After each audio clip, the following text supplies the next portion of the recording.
Perhaps you remember this famous line from the 1997, movie, Titanic, with Leonardo DiCaprio and Kate Winslet, and the captain alerted the passengers and the crew that the vessel would soon strike a nearby iceberg that had been largely invisible, with 90% of the iceberg obscured under the water. So within 30 seconds of the sighting, the ship, of course, made impact, as we all know, and sent passengers and crew members scrambling for safety amid the frigid waters. Had they been able to see more than just the 10% of the iceberg that was above the water, what was hidden below the surface, and then they could have adjusted their course and disaster might have been averted. While this is a great scene in a movie, the lessons are also a glimpse into some of the visible and the invisible challenges of living with ADHD. That tip of the iceberg, the 10% that we see, really represents behaviors and symptoms that we characterize as being more of the external part of ADHD. But the largest portion of the iceberg, what we can't see, represents those more internalized symptoms. Let's break this down. This term, the ADHD iceberg, was coined and depicted by the late Chris Ziegler-Dendy. So I want to give some shout out to her wonderful work and in her memory, and how to avoid it. So we want to really look at how to help our kids and also ourselves with these unforeseen dangers and have smoother sailing on the water. So let's talk about the iceberg we see, the external parts. So the externalizing behaviors, are frequently seen in the classroom or at home, or if you're an adult, even at the workplace. And they're easily observable and measurable, and they typically manifest in terms of inattention, impulsivity, and hyperactivity. They're related to conscious executive functioning skills, such as verbal, behavioral, and emotional impulse control, as well as organization, time management, prioritizing, and of course, in getting started on things, initiation. In children and teens, we tend to see this tip of the iceberg much more in boys than in girls, in common behaviors such as fidgeting, maybe interrupting others, moving around the classroom, physical aggression, or simply talking too much. In girls, we tend to see this tip of the iceberg in that behavior of talking too much or being silly, maybe having big feelings that they struggle to manage. We also see this in issues such as being on time, maybe messy living spaces, disorganized living spaces is a nicer way to say that, but what my clients say is messy, trouble remembering dates, and things like that. The internalizing symptoms, the iceberg we can't see, are really characterized as being less, sort of observable to other people. And they frequently rely on somebody's self-report of their challenges.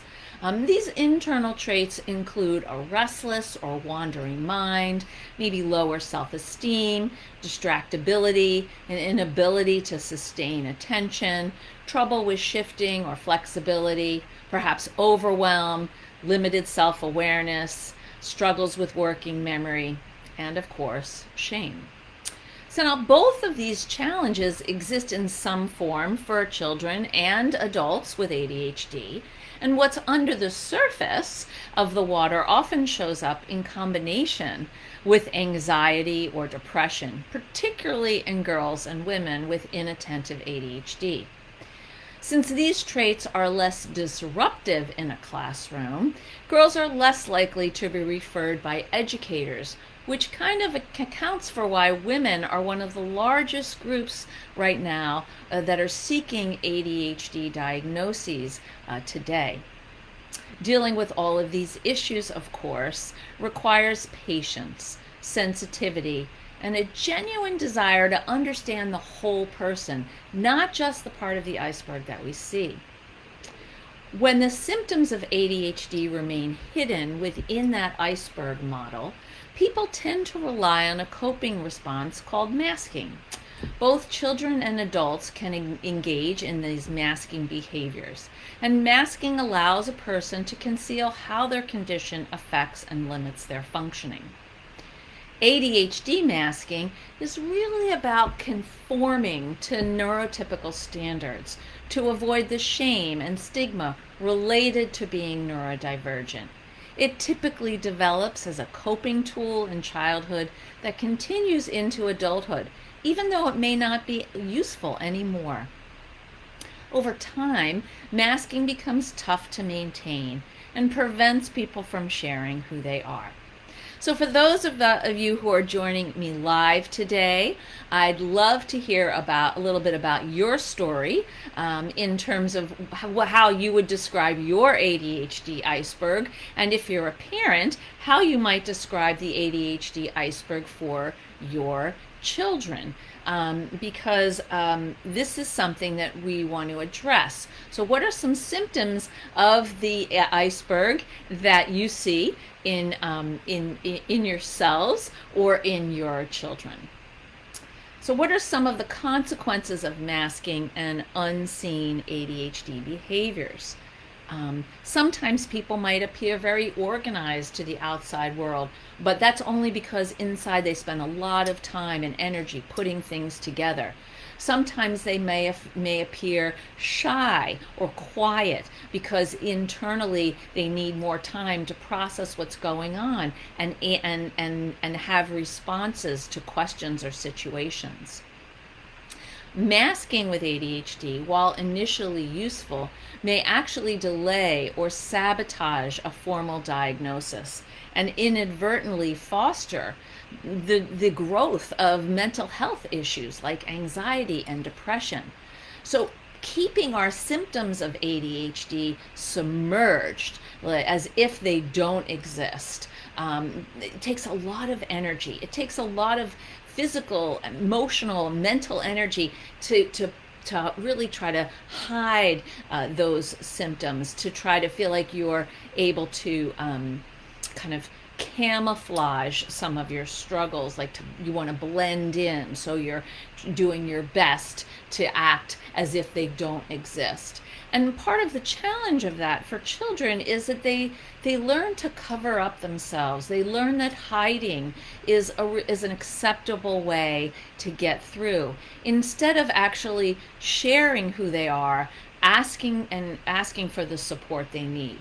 Many times children will act out what's going on because they don't have the tools to put words into what's happening, and also because they don't have the developed executive functioning skills yet to be able to manage some of the big feelings that go along with living with ADHD.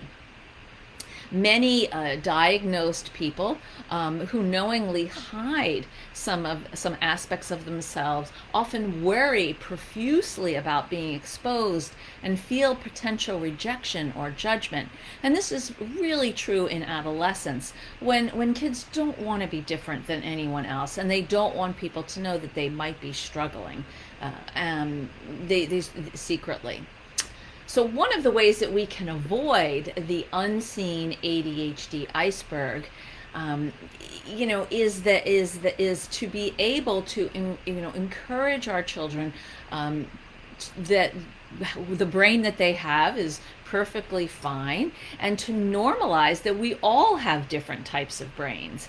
It's really useful to help our kids come up with a term, a name for their brain that makes sense to them. Maybe it's fast brain, maybe it's dreamy brain. I've heard foggy brain, I've heard attention deficit. Look, there's a squirrel brain. One of my clients said, I don't like ADHD at all. I want to change it to awesome, delightful, happy dude. I was like, great, that's wonderful. So, what is a term that you could talk to with your kids about the type of brain that they have? Is, an attention wandering brain, a brain that moves really quickly? That kind of thing can be useful. I myself have a worry brain, and so, that can move kind of quickly when I'm distressed or concerned about something into really negative and unproductive what if thoughts, big feelings that make it that I struggle sometimes to manage as well. So, one of the things that we see with kids who are really avoiding that unseen part of the iceberg is greater perfectionism.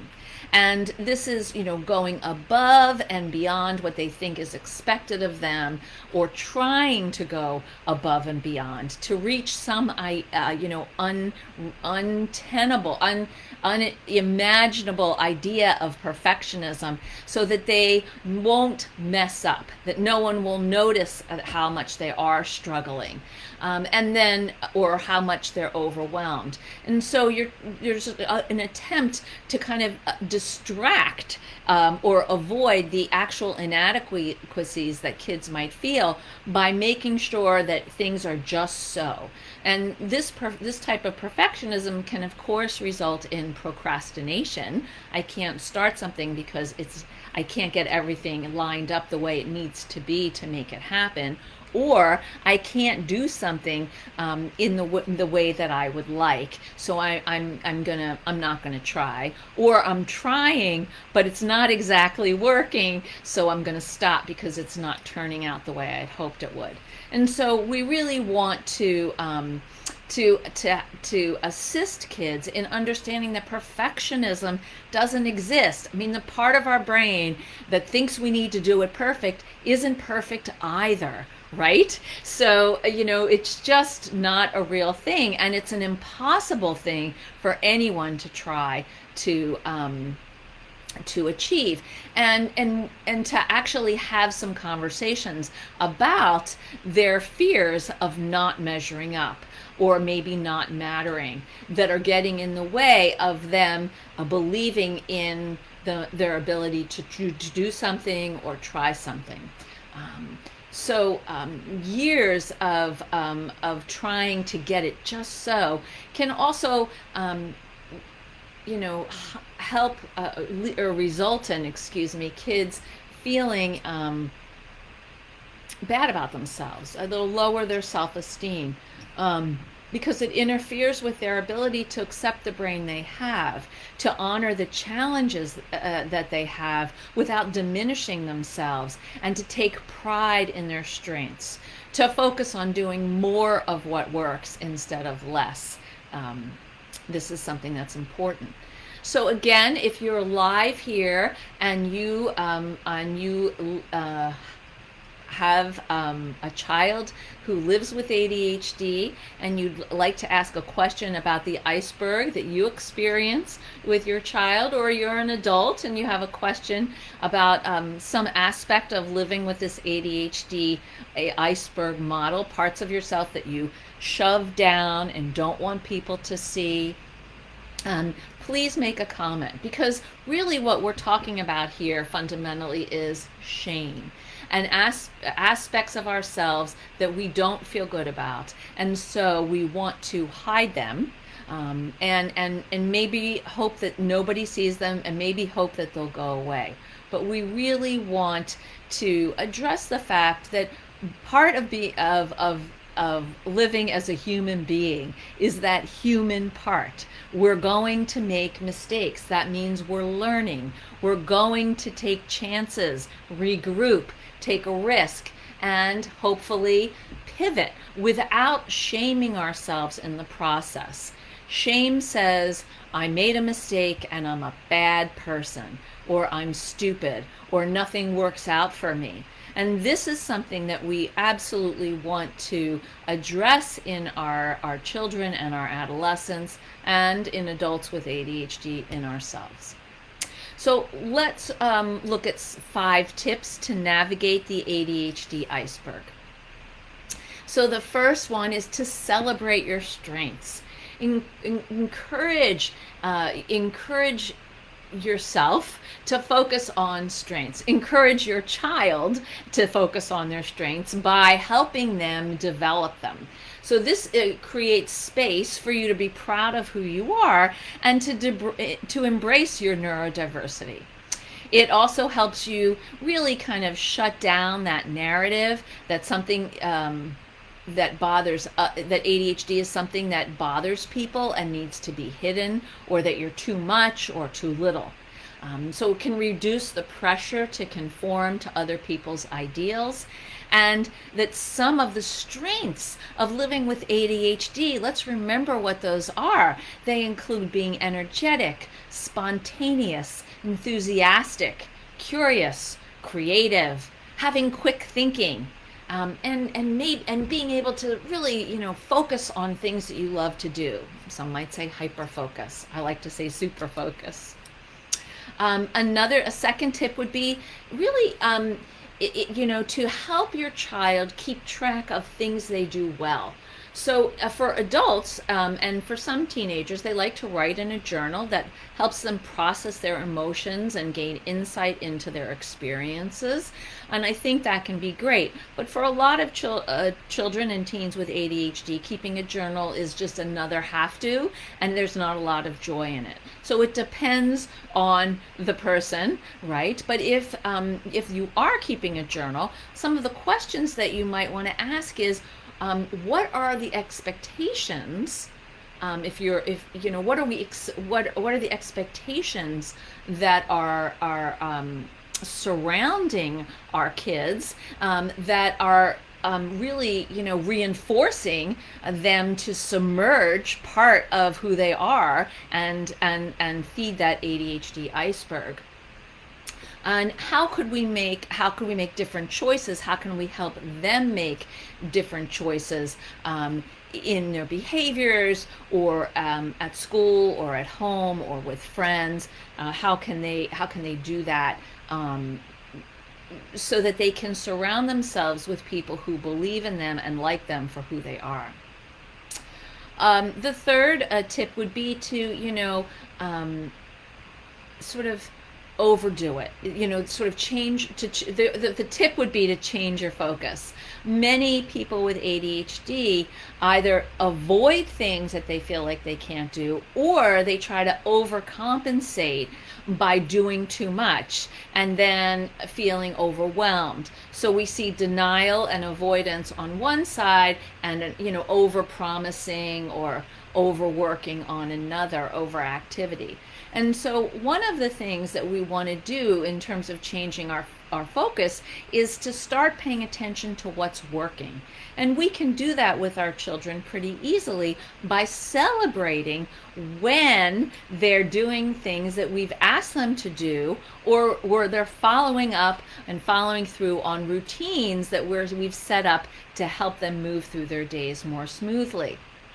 So one thing that I really love to encourage families to do at each night is to do a high and a low. One of my clients calls it a rose and a thorn. Someone else called it a happy and a crappy. But at the dinner table, to go around and say something that went well, or two things that went well, and one thing that you would have liked to have seen go differently. This helps us shift our focus. I had a client once, and every time her mom picked her up at school, and there were lots of complaints about how this didn't work and that didn't go well. And so we agreed that when she got in the car, the first thing that they would do was to say 3 things that went well or good enough during the day, just to shift the focus. And this actually helped, so that the car ride home was more pleasant, and there was more positivity, and there was noticing of some successes throughout the course of the day. And these can be very simple. These positive items, the highs and the lows, the happies and the crappies, they can be, I wore my favorite shirt. I got a home run when we played kicker at school. I got a B+ on my history paper. This can take practice, but there is research that shows that this process actually works. The fourth step is in nurturing a self-compassion. We really want to nurture self-compassion. I think that it's important to treat yourself the way that you would act with a close friend, or the way you would talk to a beloved pet. And sometimes the narrative in our head, the ogres in our head, some people call them gremlins, talk to us in ways we would never talk to anyone else. So one of the things that I think can be really helpful is to think of someone in your life, somebody who really loves you. It might be your cat, it might be your grandmother, it might be a beloved soccer coach, or your fifth grade teacher, someone who really cared about you and believes in you. It could be your mom or your dad, or a sibling. Whoever it is, we want to talk with our kids about who that person is and what would that person say to them in a given situation, instead of what they're telling themselves. And of course I use this with teens and adults all the time, because this is the counterweight to that masking, right? Masking developed to assist or protect kids in the past from more hurt or more embarrassment, or having those times where the teacher called on you and you didn't know what was going on because you were looking out the window and it was embarrassing. So instead of hiding, we really want to make it possible for people to start to warm up to themselves. And actually, Ethan Cross wrote a whole book about this, about how when we talk to ourselves in the second person, when we say you instead of I, we actually build that capacity for self-compassion. So we, instead of judging for being less than, and instead of our kids judging themselves, if we catch our children saying, nasty things to themselves, like you're just so stupid, or you never get it right, or whatever, you're a loser, then we want to interject that and say, wait a minute, what would loving person say? Or actually, there's research about superheroes. What would your superhero say to you in this situation? What would your superhero do in this situation? And that can help unmask some of those so-called, negative traits that kids and adults are shoving underneath, that they don't want people to see. I'd like to say that the fifth task is really about the fifth task is learn the skills. Learn the executive functioning skills that will help you move into functioning in life in a way that you want to, and to teach the executive functioning skills to your kids so that they can really start to feel confident in how they're living their lives. And so what you want to do, of course, is pick one skill together. This collaborative decision making is critical for success. So what's one thing that they're doing that they're not super happy about? And that could very well be on your list of things that you would like to teach them about as a parent. And then we're going to come up with, a simple routine, one little change that we'll just try for 2 weeks. I like to think about change and building skills as little scientific experiments. We're going to try something, we're going to see how it works, and then in a week we're going to come back and evaluate it, maybe regroup, tweak things, and then try it again. This is very important for building self-confidence and for moving things that, that are hidden and we're ashamed of, and transforming them into things we're proud of that could be also on the top of that iceberg. We've talked about how the top of the iceberg can be, quote unquote problem behaviors, but what's on top of that iceberg can also be the strengths of living with ADHD, the things that you like most about yourself, your creativity, your humor, your bravery, your intelligence. So we want to try to really build up some of those executive functioning skills to help people feel better about who they are, because those strengths help us shore up the challenges, those things that we're hiding under the water. So it is time to stop for today. I want to encourage you to really cut yourself and your kids a little bit of slack, instead of judging and frustration, judgment and frustration actually. Really, let's think about how to build the skills, increase compassion, change focus, and celebrate strengths, and to notice when things are going well. I do want to encourage you to leave some comments or questions if you're watching this on the replay, and if you're watching it live before Thursday, November 7th, I'm starting a new group called How to Escape the Worry and Shame Spiral. And this is a group where we'll just be talking. It's a guided support group where I'll be doing some teaching and discussion about living with ADHD and anxiety. It's for adults, and I'd love to have you join me. It's a sliding fee scale or free of charge, depending on what your situation is. So let's join together and embrace the parts of ADHD that we love and share them with the world. Thank you so much for joining me, and I'll see you again next month.